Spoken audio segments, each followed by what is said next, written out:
आज जो मैं आपको कहानी सुनाऊंगा वह एक सत्य घटना पर आधारित है। यह कहानी राजस्थान के कोटा जिले की है। मेरा दोस्त अंगद और उसकी वाइफ जूही दोनों लॉन्ग ड्राइव पर निकले थे।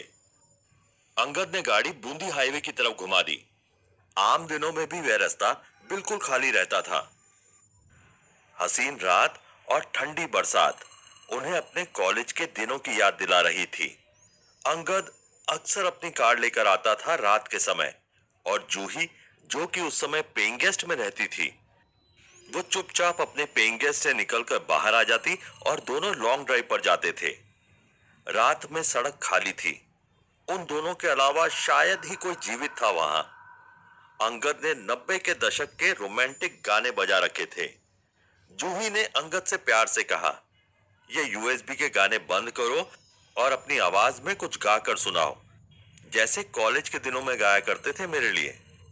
अंगद ने बाएं हाथ से जूही का हाथ पकड़ा और गाना गाने लगा।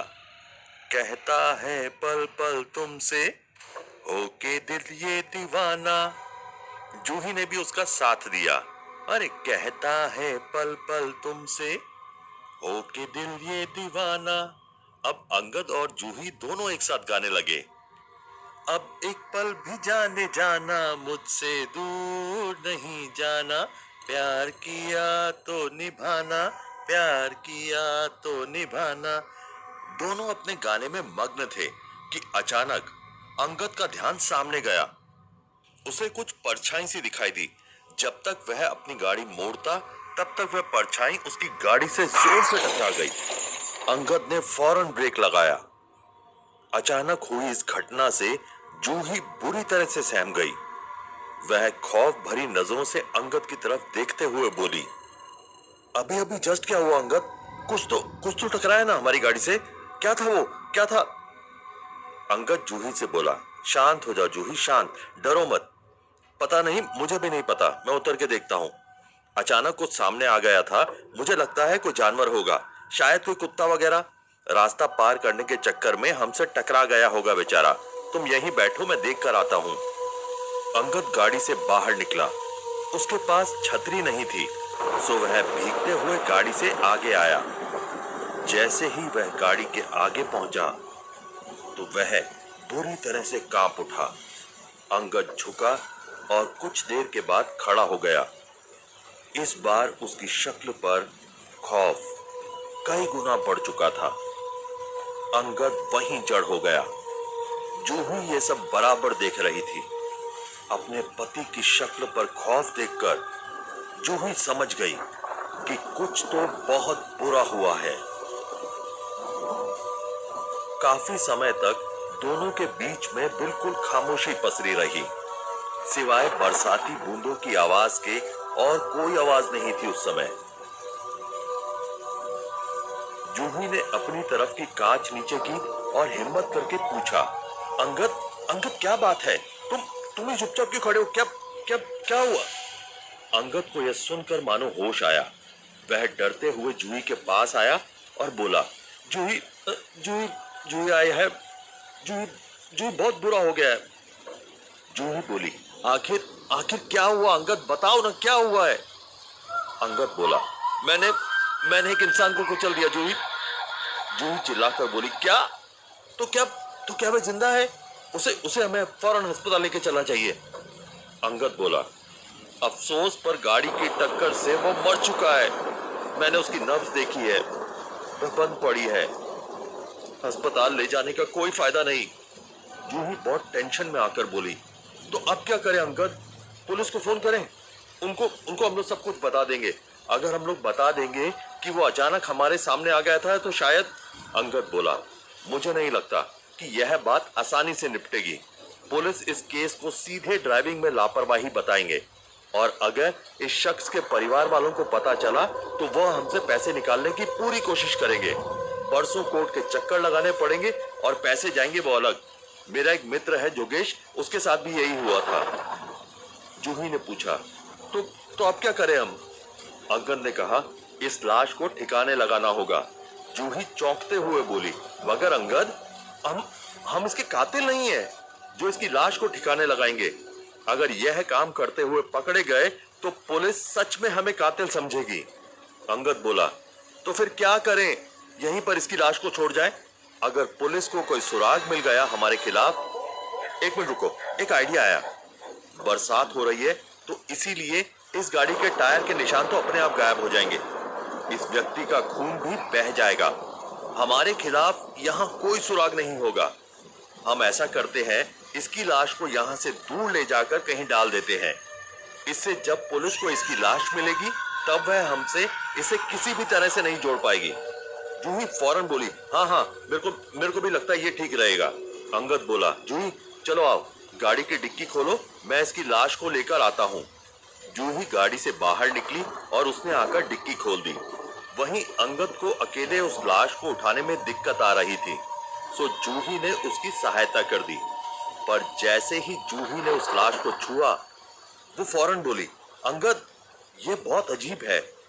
इसकी त्वचा बेहद ठंडी है, मानो ये व्यक्ति अभी नहीं बल्कि घंटों पहले मर चुका हो। तुम तो ऐसे ही बोल रही हो जैसे बहुत बड़ी फॉरेंसिक डॉक्टर हो। अरे बरसात है और ठंडी ठंडी हवा चल रही है, ऊपर से ये पता नहीं कब से भीग रहा होगा। हमें क्या पता, भीगने के कारण इसका शरीर ठंडा हो गया होगा।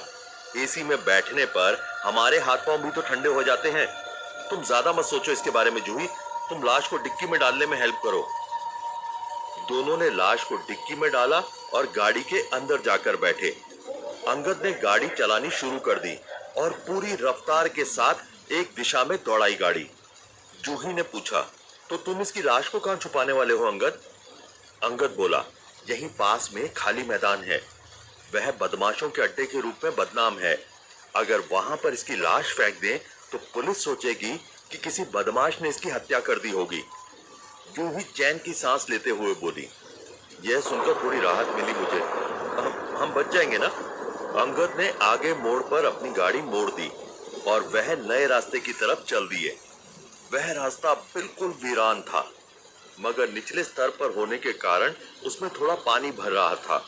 कुछ और मोड़ के बाद अंगद और जूही उस मैदान के पास पहुंचे, मगर जैसे ही उन्होंने सामने देखा तो अंगद के मुंह से बोल फूट पड़े, ओह शिट!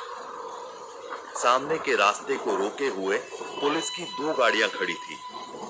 जूही ने डरते हुए अंगद से पूछा, अब क्या अंगद? अंगद जूही को दिलासा देते हुए बोला, कुछ नहीं होगा, ऐसे बर्ताव करो जैसे कुछ नहीं हुआ, सब ठीक है।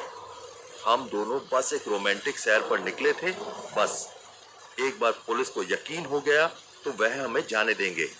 अंगद गाड़ी आगे ले गया और फिर पुलिस ने उन्हें रुकने का इशारा किया। एक पुलिसकर्मी अंगद के पास आया तो अंगद ने कांच नीचे कर दी। वह पुलिस वाला अंगद से बोला, अपना लाइसेंस दिखाओ। अंगद ने फौरन अपना लाइसेंस थमा दिया।